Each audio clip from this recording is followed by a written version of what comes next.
నమస్కారం. ప్రేక్షకులందరికీ శుభోదయం.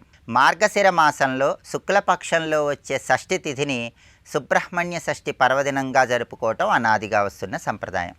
సుబ్రహ్మణ్యేశ్వర స్వామివారి ఆవిర్భావ వైభవాన్ని మనం పరిశీలిస్తే పరమేశ్వరుడి దివ్య తేజస్సుని పార్వతీదేవి స్వీకరించకుండా అగ్నిదేవుడు స్వీకరిస్తాడు. అయితే పరమేశ్వరుడి తేజస్సు అగ్నిదేవుడు భరించలేక ఆ తేజస్సుని హిమవత్ పర్వతం మీద విడిచిపెడతాడు. హిమవత్ పర్వతం కూడా పరమేశ్వరుడి తేజస్సును భరించలేక వాయుదేవుడి సహాయంతో ఆకాశగంగలో పరమశివుడి తేజస్సుని హిమవత్ పర్వతం విడిచిపెడుతుంది. ఆకాశగంగలోకి ప్రవేశించిన పరమేశ్వరుడి దివ్య తేజస్సు ఆకాశగంగ ప్రవాహంలో కొట్టుకుంటూ వచ్చి పక్కనే ఉన్నటువంటి శరవణ అనే పేరు కలిగినటువంటి తటాకంలోకి ప్రవేశిస్తుంది. అలా శరవణ అనే పేరు కలిగిన తటాకంలోకి ప్రవేశించిన పరమశివుడి తేజస్సు ఆ ప్రవాహంలో వెళుతూ ఆ ప్రవాహానికి పక్కనే ఉన్నటువంటి రెల్లుగడ్డి పొదల్లోకి ప్రవేశిస్తుంది. అలా రెల్లుగడ్డి పొదల్లోకి ప్రవేశించిన పరమశివుడి దివ్య తేజస్సు మార్గశిర మాసం శుక్లపక్షం షష్ఠి తిథి రోజు 6 భాగాలుగా చీలిపోయి 6 ముఖాలతో సుబ్రహ్మణ్యేశ్వర స్వామివారు ఆవిర్భవించారని స్కాంద పురాణంలో మనకు చెప్పడం జరిగింది. శరవణ అనే పేరు కలిగినటువంటి తటాకంలో పరమశివుడి తేజస్సు ప్రయాణించింది కాబట్టి, అదేవిధంగా రెల్లుగడ్డికి శరవణ అనే పేరు కూడా ఉంది కాబట్టి, రెల్లుగడ్డి నుంచి పరమశివుడి తేజస్సు సుబ్రహ్మణ్యుడిగా ఆవిర్భవించింది కాబట్టి, పరమేశ్వరుడి దివ్య తేజస్సు నుంచి ఆవిర్భవించినటువంటి సుబ్రహ్మణ్య స్వామికి శరవణ భవుడు అనే పేరు వచ్చింది. ఇలా శివుడి దివ్య తేజస్సు నుంచి ఆవిర్భవించిన సుబ్రహ్మణ్యేశ్వర స్వామి రెల్లుగడ్డి పొదలలో ఆ శివుడి తేజస్సు 6 భాగాలుగా చీలిపోయినప్పుడు 6 ముఖాలతో ఆవిర్భవించాడు. ఇలా ఆవిర్భవించినటువంటి సుబ్రహ్మణ్యేశ్వర స్వామి వారి వైభవాన్ని మనం పరిశీలిస్తే, సుబ్రహ్మణ్యుడు అంటే అర్థం ఏంటంటే బ్రహ్మణ్యం అంటే పరబ్రహ్మ అని అర్థం.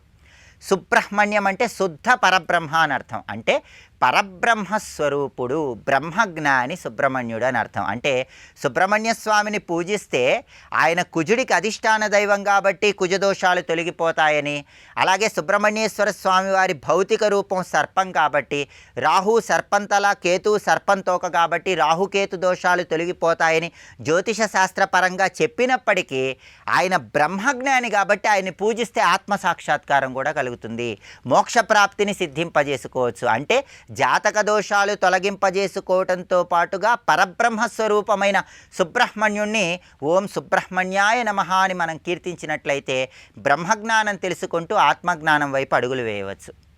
సుబ్రహ్మణ్య షష్ఠి సందర్భంగా సుబ్రహ్మణ్య స్వామిని దేవాలయంలో దర్శనం చేసుకోవటం, ప్రదక్షిణలు చేయటం, గృహంలో సుబ్రహ్మణ్య స్వామిని ఎర్రటి మందార పూలతో పూజించటం, సుబ్రహ్మణ్యుడికి సంబంధించిన ఓం సాం శరవణ భవ అనేటటువంటి మంత్రాన్ని జపించుకోవటంతో పాటుగా సుబ్రహ్మణ్య తత్వంలో ఉన్నటువంటి అంతరార్థాన్ని కూడా తెలుసుకోవాలి.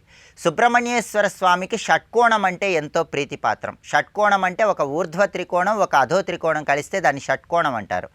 ఈ ఊర్ధ్వ త్రికోణము, అధో త్రికోణము ఈ రెండూ కూడా శివపార్వతులు లక్ష్మీనారాయణుల శక్తి స్వరూపానికి సంకేతం. అంటే ఒక్క సుబ్రహ్మణ్యుడిని పూజిస్తే శివశక్తులను, లక్ష్మీనారాయణులను పూజించిన విశేషమైన ఫలితం కలుగుతుంది.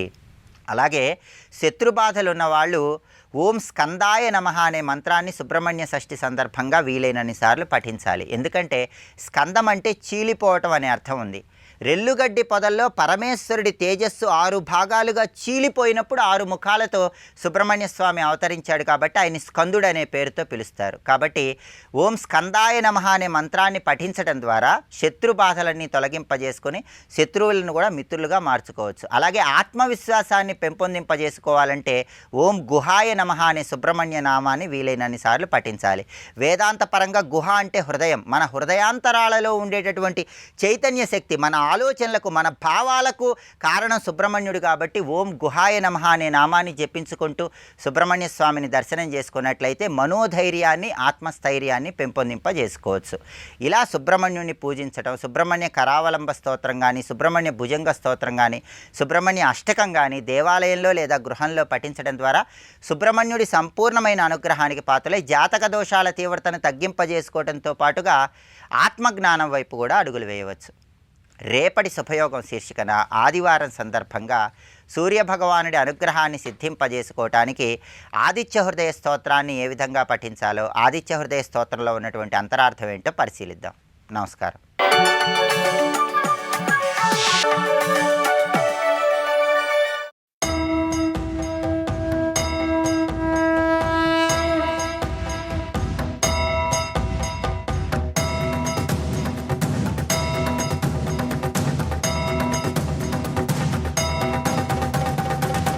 ప్రకృతి విమాననాం, అలాగని ప్రకృతిని నువ్వు వదలలేదన్నాడు. ఇదంతా ఒక శాస్త్రీయమైన చర్చ ఒక్క దీంట్లో పెట్టాడు ఇక్కడ. అంటే నిజంగా బ్రహ్మ విద్య ప్రతిపాదన చేస్తే ప్రకృతి మిథ్య అని తీసేయాలి, కానీ ప్రకృతి మిథ్యాత్వవాదం అక్కడ ఉన్నది, శూన్యవాదం ఒకదాన్ని తీసుకొచ్చారు అక్కడ. అంటే అది సంపూర్ణమైనటువంటి వాదం కాదు, తద్వారా ఒక ప్రయోజనం సాధించడానికి వచ్చినటువంటి వాడవు బుద్ధావతార స్త్వమసి. అధునా, ఇంతవరకు పునరిహ అయిన వాళ్ళు ఇప్పుడు అంటున్నది అధునా కలికుల నాశావతారవు పాఖండం లేచ్ఛాదీనాంచ వేద ధర్మసేతు పరిపాలనాయ కృతావతార కల్కిరూపేణ అస్మాన్ స్త్రీత్వ నిరయాదుద్ధృతవానసి తవాను కంపాం కిమిహ కథయామః. మాకు సహజమైన శరీర లక్షణం పోయి అసహజమైన శరీర లక్షణం ఒక నరకంలో దాపురించింది. దాని నుంచి బయటపెట్టినటువంటి కల్కి అవతారము ఎందుకు వచ్చినది అంటే పాఖండం లేచ్ఛాదీనాంచ నాశావతార, కలికులానికి సంబంధించిన పాఖండం లేచ్ఛాదుల్ని నశింపజేయడానికై. ఎందువల్ల నశింపజేయడం? ధర్మసేతు పరిపాలనాయ, ధర్మసేతువును రక్షించడానికి కృతావతార కల్కి రూప. అటువంటి స్వామికి నమస్కారము. పైగా మేము నమస్కారం చేయగలం కానీ నేను తెలుసుకోగలమా?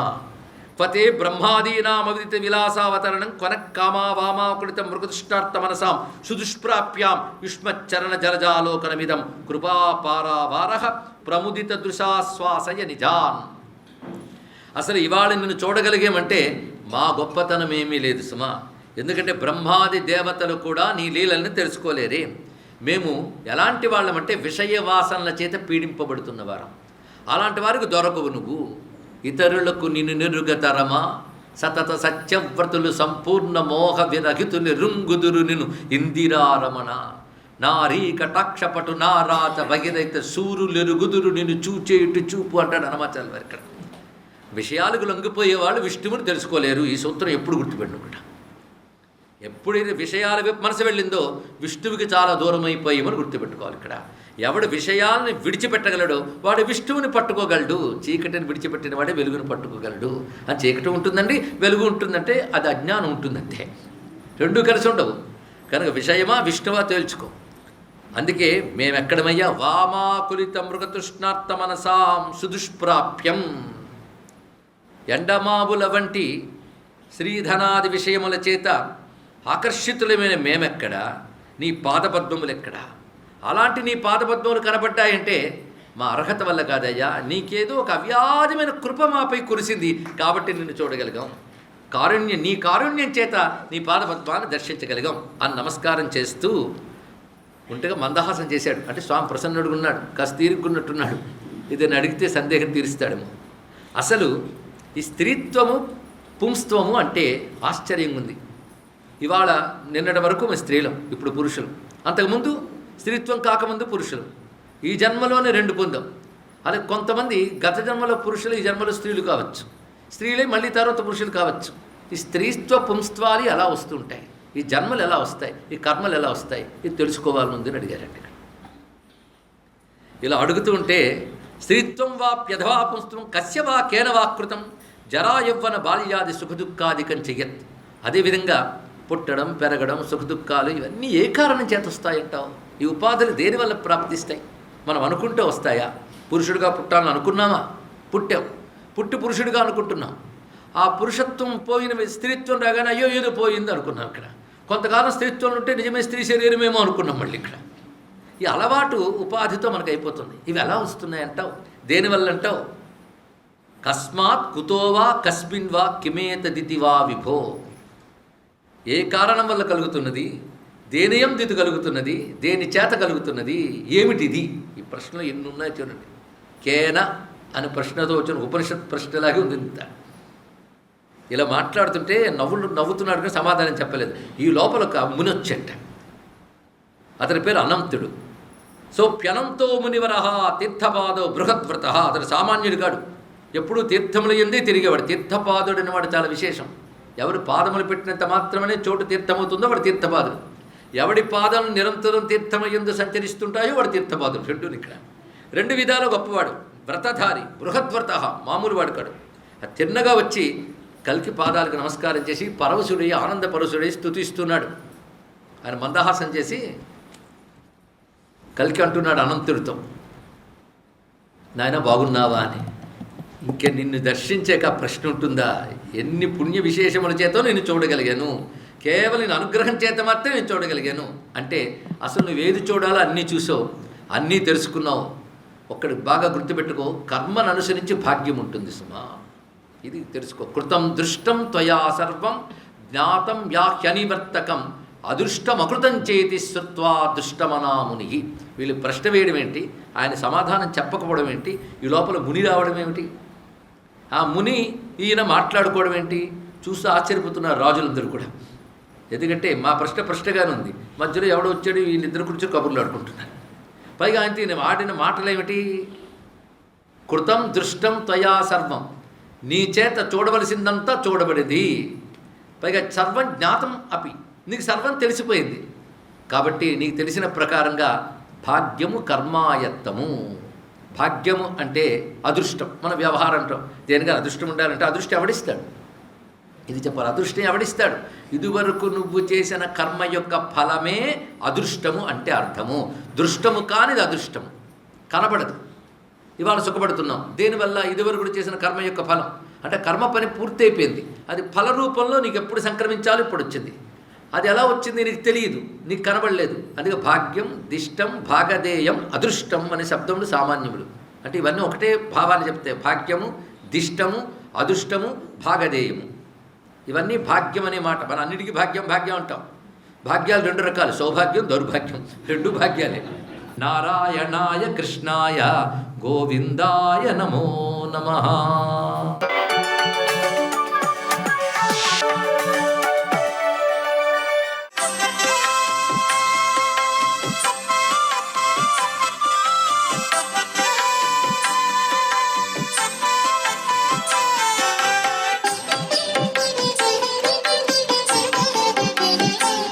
ఓం నమో నారాయణాయ, ఓం నమః శివాయ, శ్రీమాత్రే నమః. ఓం సాం శరణో భవ. ఈరోజు సుబ్రహ్మణ్య షష్ఠీ తిథి నాడే కృత్తికా నక్షత్రంలో శుభముహూర్తాన రెల్లు పొదలో సుబ్రహ్మణ్యుడు జన్మించినట్టుగా మనకు శాస్త్రవచనం. కాలసర్పదోషం ఉన్నవాళ్ళు ఈనాడు గనక సుబ్రహ్మణ్యుణ్ణి దవనంతో గనక పూజ చేసినట్లయితే, బ్రహ్మచారికి భోజనం పెట్టి వస్త్రదానం చేస్తే సకల శుభాలు కూడాను కలుగుతాయి అని చెప్పేసి శాస్త్రవచనం.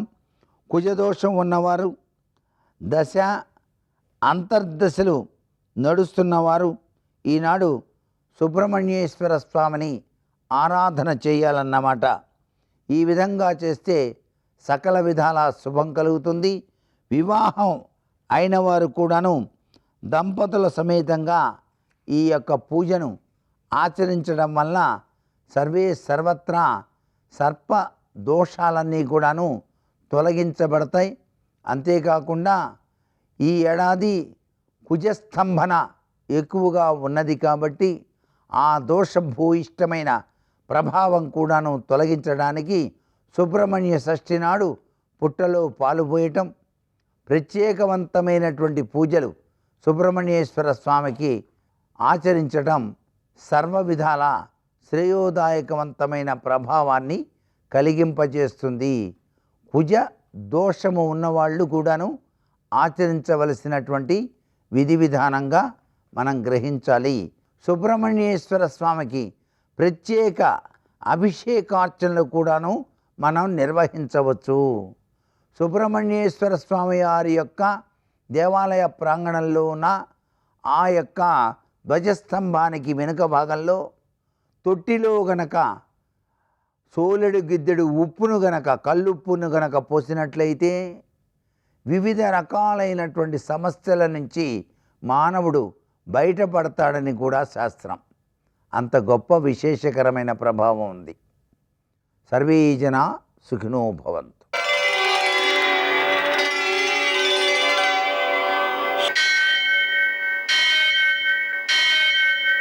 सहस्रशीर्षं देवं विश्वाक्षं विश्वशम्भुवं विश्वं नारायणं देवमक्षरं परमं पदं विश्वतः परमां नित्यं विश्वं नारायणगुं हरिं विश्वमेवेदं पुरुषस्तद्विश्वमुपजीवति पतिं विश्वस्यात्मेश्वरगुं शाश्वतगुं शिवमच्युतं नारायणं महाज्ञेयं विश्वात्मानं परायणम्.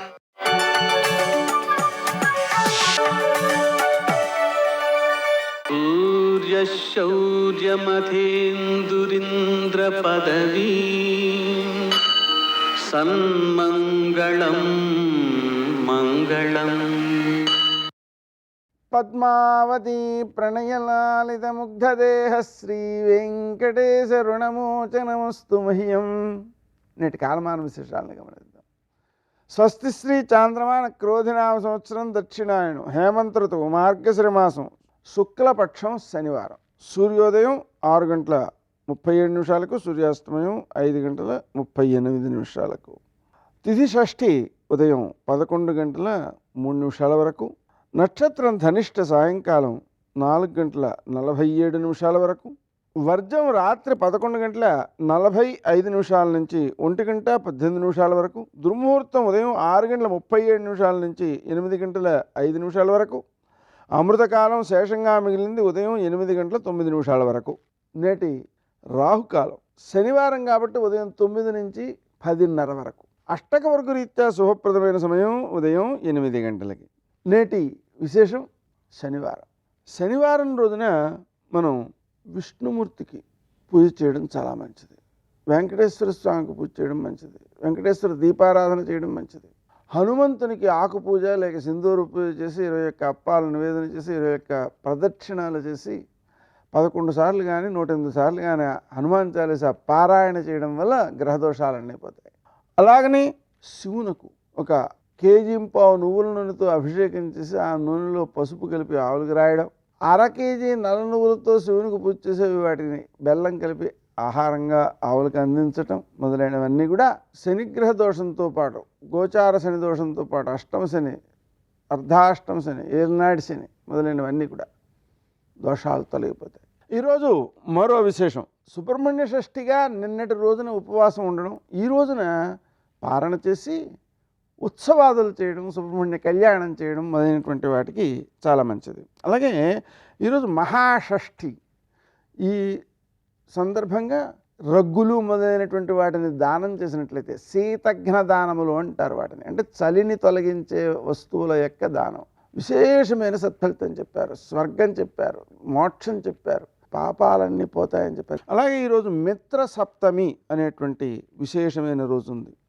దీని ద్వారా సూర్యారాధన చేయడం ద్వారా మనకు ఏమవుతుంది, మన చుట్టూ ఉండేటువంటి అందరితోనూ కూడా సానుకూలమైన వాతావరణం ఏర్పడుతుంది. కలహాల వల్ల ఇబ్బందులు పడుతుంటారు, ఆ కలహాలన్నీ తొలగిపోయి సానుకూలమైనటువంటి వాతావరణం ఏర్పడుతుంది. ముఖ్యంగా ఆరోగ్యం లభిస్తుంది. నందా సప్తమి అనే మరో విశేషం ఉంది. నందాదేవిని మనం పూజ చేయడం ద్వారా మనలో ఆనందాన్ని వృద్ధి చేసుకునేటువంటి ప్రత్యేక లక్షణం ఏర్పడుతుంది. నేటి ఆణిముత్యాలు.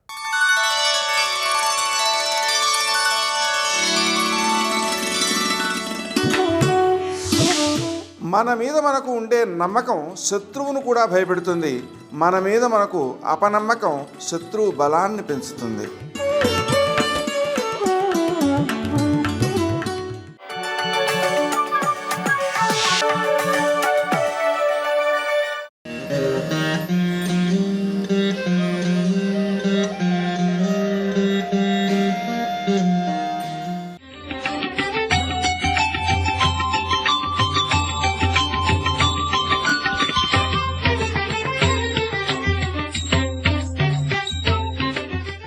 మన దేశం కర్మభూమి, యోగభూమి, ఆర్షభూమి.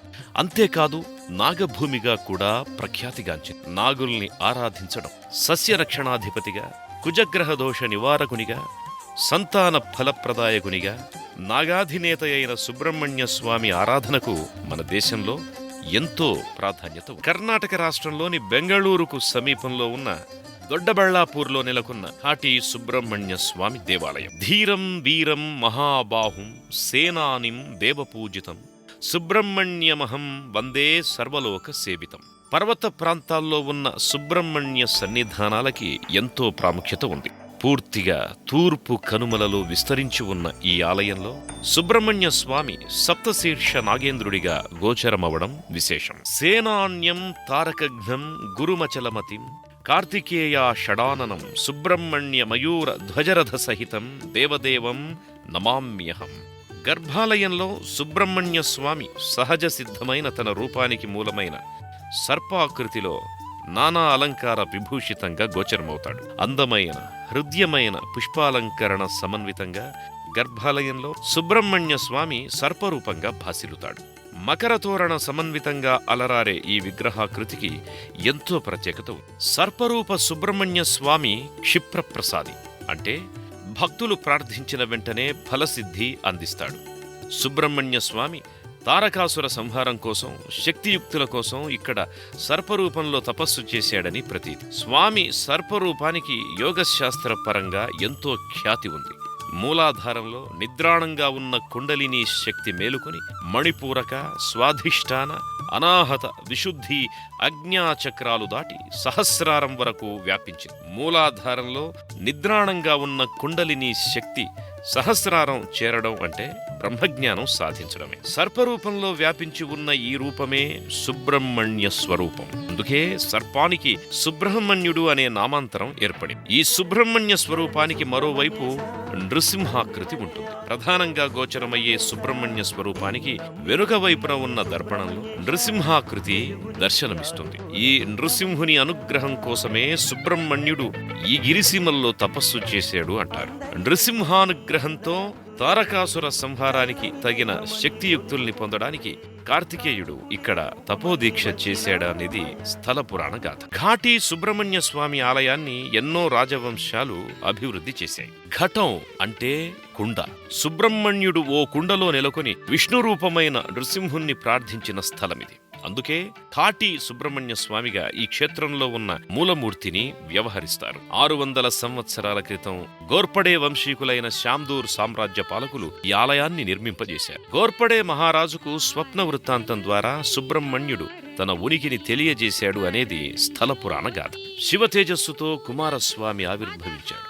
ఆ తేజస్సు గంగానదిలో నిక్షిప్తం కాగా గంగాదేవి దానిని తన తీరంలోని రెల్లు పొదల్లో జారవిడిచింది. ఆ శరవణంలో జన్మించడం వల్ల స్వామి శరవణుడు అయ్యాడు. కృత్తికలుగా వ్యవహరించే 6 మునికన్యలు ఆ శిశువుని తీసుకునిపోయి బదరికావనం చేర్చారు. కృత్తికలు పెంచినవాడు కనుక సుబ్రహ్మణ్యుడు కార్తికేయుడయ్యాడని బ్రహ్మాండ పురాణం వివరించింది. సుబ్రహ్మణ్య స్వామి దేవసేనాపతి. శూరపద్మాసురుణ్ణి, తారకాసురుణ్ణి, అంధకాసురుణ్ణి స్కందుడు వధించాడని వామన పురాణం పేర్కొంది. షణ్ముఖుని ప్రతిభా పాటవాలను ఇంద్రుడు చూసి తన కుమార్తె దేవసేననిచ్చి వివాహం జరిపించాడు. శివముని కుమార్తె వల్లీదేవిని కూడా సుబ్రహ్మణ్యుడు వివాహమాడాడని ప్రతీతి. ఇంతటి విలక్షణ దైవం నెలకొన్న ఈ క్షేత్రం ఎంతో మహిమాన్వితం.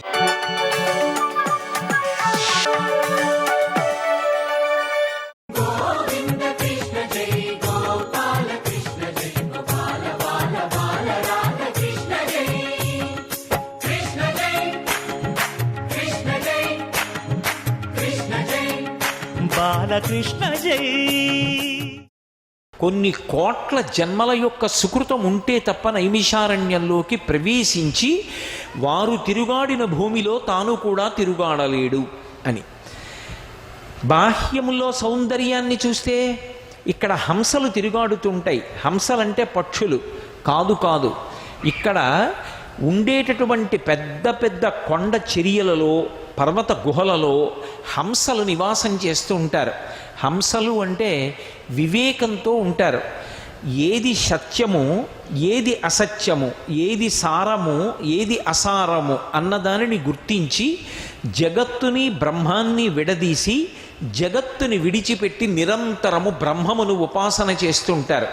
తమలో తాము రమిస్తూ ఒక ఆసనంలో కూర్చునుంటే కొన్ని సంవత్సరముల పాటు అదే ఆసనంలో ఉండిపోయి భగవంతుని యొక్క ధ్యాననిష్టలో సమాధిలో ఉండేటటువంటి గొప్ప గొప్ప హంసలు ఈ ప్రాంతంలో తిరుగాడుతూ ఉంటారు అని. అలాగే ఇక్కడ మహర్షులు తిరుగుతూ ఉంటారు. బాహ్యంలో చూస్తే దీని అందం, నెమళ్ళు వర్షాకాలం వచ్చి వేసవికాలం వెళ్ళిపోతుంటే నల్లటి మేఘములు ఆకాశమంతా ఆవరించి మెరుపులు వచ్చి వర్షపు చినుకులు పడుతుంటే పింఛములు విప్పి నృత్యం చేస్తూ ఉంటాయి. అలాగే భరద్వాజ, తిత్తిరి పైకి ఋషులు, ఆంతరమునందు గుడ్లగూబలు, తీతువలు వంటి పక్షులతోటి రాత్రి అయ్యేటప్పటికీ పెద్ద కిలకిలారావములతో ఈ అరణ్యమంతా నిండిపోయి ఉంటుంది. అలాగే ఉద్ధతితో కూడుకున్నటువంటి రాక్షసుల యొక్క సమాహార స్వరూపమా అనబడేటటువంటి మురాసురుని గృహం ఎలా ఉంటుందో నైమిషారణ్యం అలా ఉంటుంది అని. మురాసురుడు అంటే మురా అనబడేటటువంటి రాక్షసికి జన్మించినటువంటి వాడు. ఆయన ఎవరి చేత చంపబడ్డాడు అంటే మురారి, అరి అంటే శత్రువు, శ్రీ మహావిష్ణువు చేత సంహరింపబడ్డాడు. ఆ మురాసురుడు, మురాసురుని యొక్క సైన్యము మురారి అయినటువంటి విష్ణువుతో సంకుల సమరం చేసినప్పుడు ఆ మురారిగా నిలబడినటువంటి విష్ణు భగవానుడు ఎవరున్నాడో ఆయన నిలబడినటువంటి ప్రాంగణం బాహ్యం. ఆంతరమునందు చూస్తే ఈ క్షేత్రమునకు ఒక విశేషం. ఇందులో ఉద్ధతి కలిగినటువంటి రాక్షస స్వరూపములు అన్నప్పుడు వెదురు, అలాగే బలురక్కసి, ఉమ్మెత్త మొదలైనటువంటి విశేషమైనటువంటి వృక్షములతో కూడుకుని తపస్సుకి యోగ్యమైనటువంటి ప్రదేశమై ఉంటుంది. అంత గొప్ప చెట్లతో కూడుకున్నటువంటి ప్రదేశం. సర్వం శ్రీ ఉమామహేశ్వర పరబ్రహ్మార్పణమస్తు. స్వస్తి.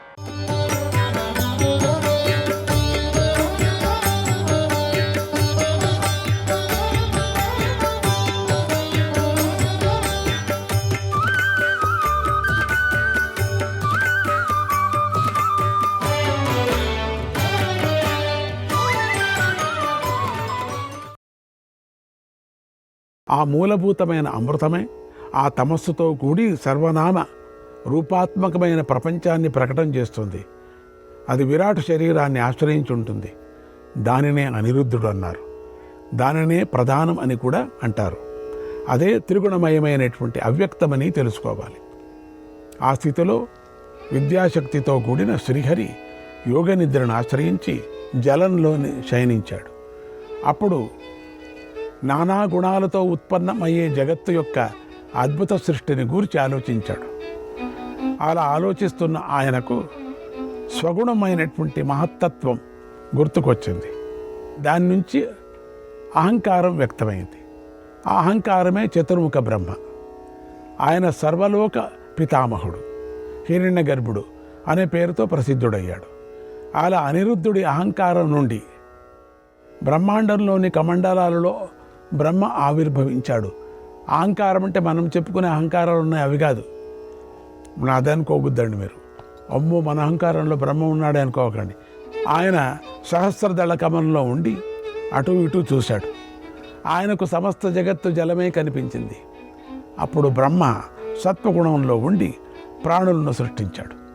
ఆ బ్రహ్మ కూర్చున్న కమలపు రేకులు వెలుగుతున్నాయి. వాటి మీద అంతకుముందే శ్రీమన్నారాయణుడి ప్రేరణ బిందువులు 2 పడి ఉన్నాయి. అవి రజోగుణ తమోగుణాలకు ప్రతీకలుగా ఉన్నాయి. శ్రీహరి ఆ 2 బిందువులను చూశాడు. వాటిలో ఒక బిందువు తమోగుణం గల మధువు అనే దైత్యుడిగా మారింది. ఆ మధువు తేనె వంటి ఆకారం కలిగి ఎంతో సుందరంగా ఉన్నాడు. తర్వాత 2వ జల బిందువు ముద్ద అయిపోయింది. నారాయణుడు ఆజ్ఞతో రజోగుణం గల కైటపుడు అనే దైత్యుడిగా మారింది. ఇలా తమోగుణ రజోగుణాలతో మధుకైటపులు పుట్టారు. వారు మహాబలవంతులు. వారు గదలను ధరించి నీటిలోని తామరతుడు చూసుకుంటూ పైకొచ్చారు. పద్మంలో ఆసనం మీద కూర్చొని సృష్టి చేయబోతున్నటువంటి బ్రహ్మను చూశారు. అప్పుడు బ్రహ్మదేవుడి వద్ద 4 వేదాలు ఉన్నాయి. మధుకైటపుల దృష్టి ఆ అందమైన వేదాల మీద పడింది. వెంటనే వారు బ్రహ్మదేవుడు చూస్తుండగానే ఆ వేదాలను తీసుకున్నారు. ఈశాన్య దిక్కులో ఉన్న సముద్రంలో మునిగి పాతాళానికి వెళ్ళిపోయారు. ఇలా వేదాపహరణం జరగటంతో బ్రహ్మకు చాలా బాధ కలిగింది. ఆయన మోహం ఆవేశించింది. అప్పుడు బ్రహ్మదేవుడు పరమాత్మని ఇలా ప్రార్థించసాగాడు. వేదామే పరమం చక్షుః, వేదామే పరమం చక్షుః, వేదామే పరమం బలం, వేదామే పరమం బలం, వేదామే పరమం ధామ, వేదామే పరమం ధామ, వేదామే బ్రహ్మచోత్తరం, వేదామే బ్రహ్మచోత్తరం. ఓ దేవా, వేదాలే నాకు పరమదృష్టి, వేదాలే నాకున్న మహత్తర బలం, వేదాలే నాకు గల పరమాశ్రయం, వేదాలే నాకు పరమ ఉపాస్య దైవాలు. అలాంటి నా వేదాలను దానవులు బలత్కారంగా నా నుంచి దొంగలించారు. వేదాలు లేకపోవటం వల్ల లోకాలు కనిపించటం లేదు, చీకటిమయాలైపోయాయి. వేదాలు లేకుండా నేను ఉత్తమమైన సృష్టిని చేయలేను. ఆహా, వేదాలు లేకపోవటం వల్ల నాకెంతో దుఃఖం కలుగుతుంది.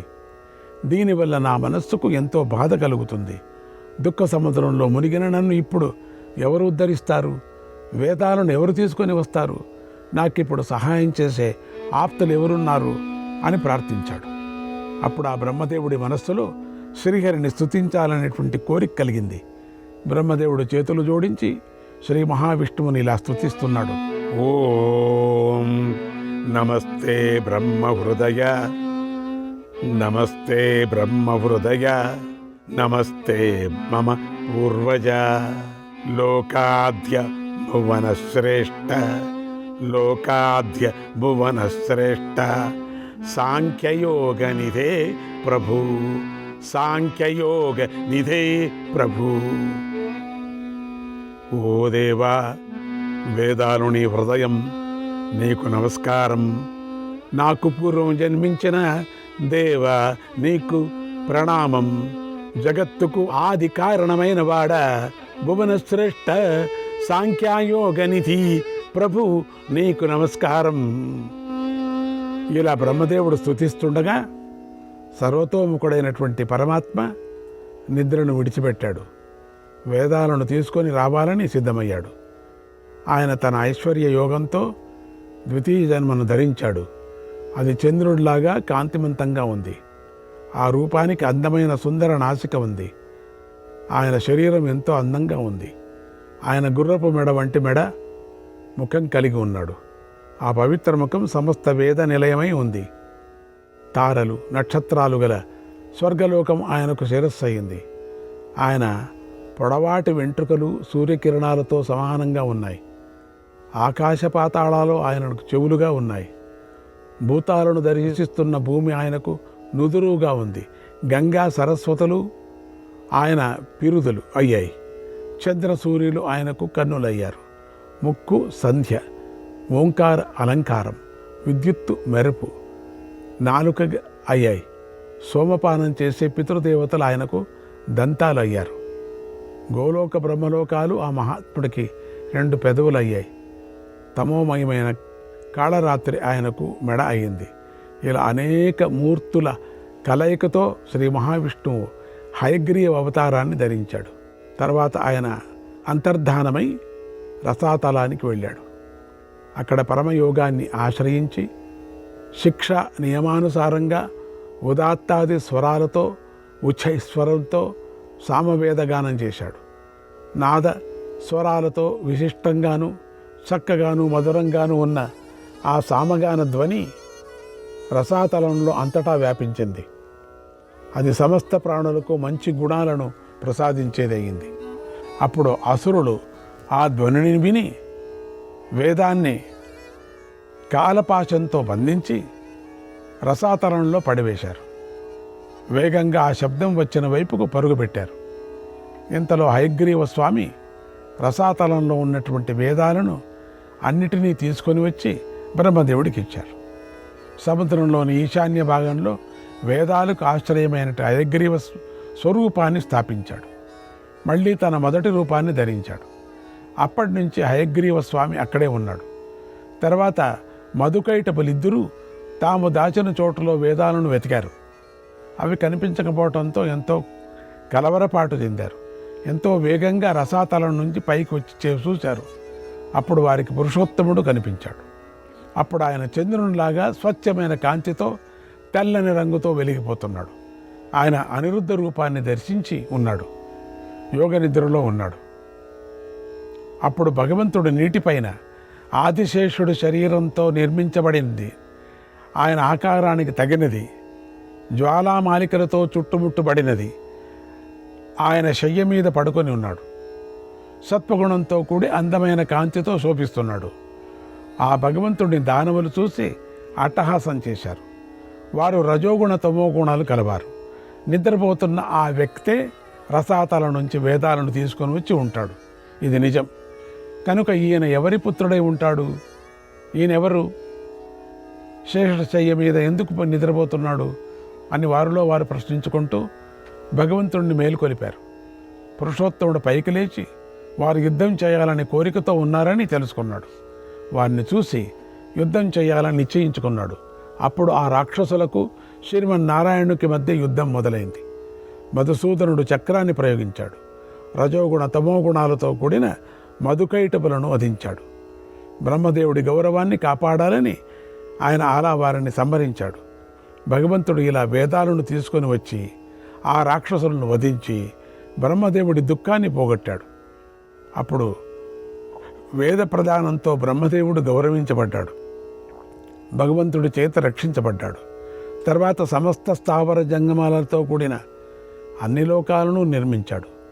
తర్వాత శ్రీహరి అంతర్ధానమై తాను వచ్చిన చోటికి వెళ్ళాడు. ఇలా పరమాత్మ హయగ్రీవ అవతారాన్ని ధరించాడు, మధుకైటపులను వధించాడు. మళ్ళీ లోక ప్రవృత్తి ధర్మాన్ని ప్రచారం చేయటం కోసమే ఆయన అలా హయగ్రీవ రూపాన్ని ధరించాడు. భగవంతుడి యొక్క ఈ రూపం వరాలను ప్రసాదిస్తుంది. ఇది పురాతనమైనది, పురాణ ప్రసిద్ధమైనది.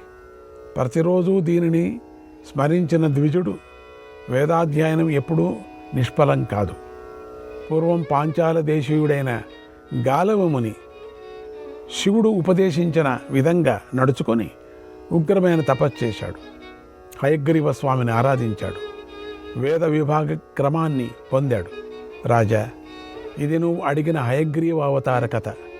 దీన్ని వేదం అంగీకరించింది. దీన్ని నీకు చెప్పాను. ఆ పరమాత్మ కార్యసాధన కోసం ధరించాలనుకునే శరీరం ఆ పని చేసే సమయంలో స్వయంగా అవతరిస్తాడు. శ్రీహరే వేదాలకు తపస్సుకు నిధి.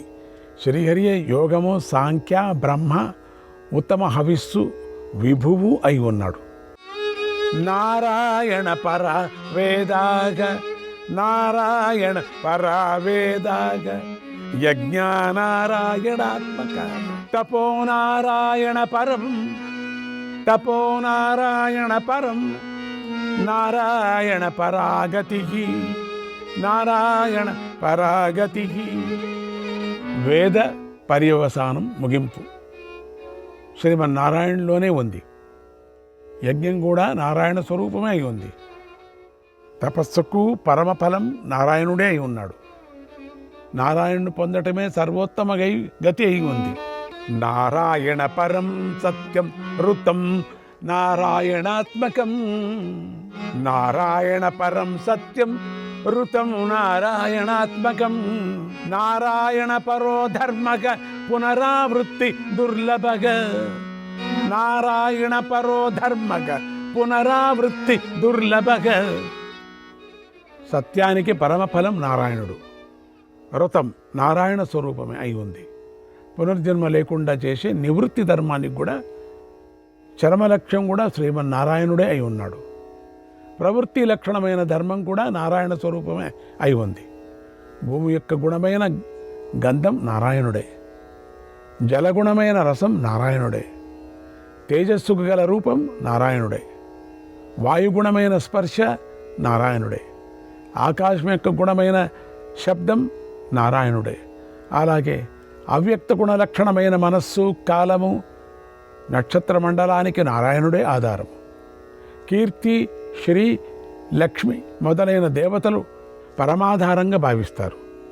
సాంఖ్యం నారాయణుడే, యోగం నారాయణుడే, పురుషుడు ప్రధానం, స్వభావం కర్మ, దైవం అనే సకల వస్తువులకు కారణం నారాయణుడే.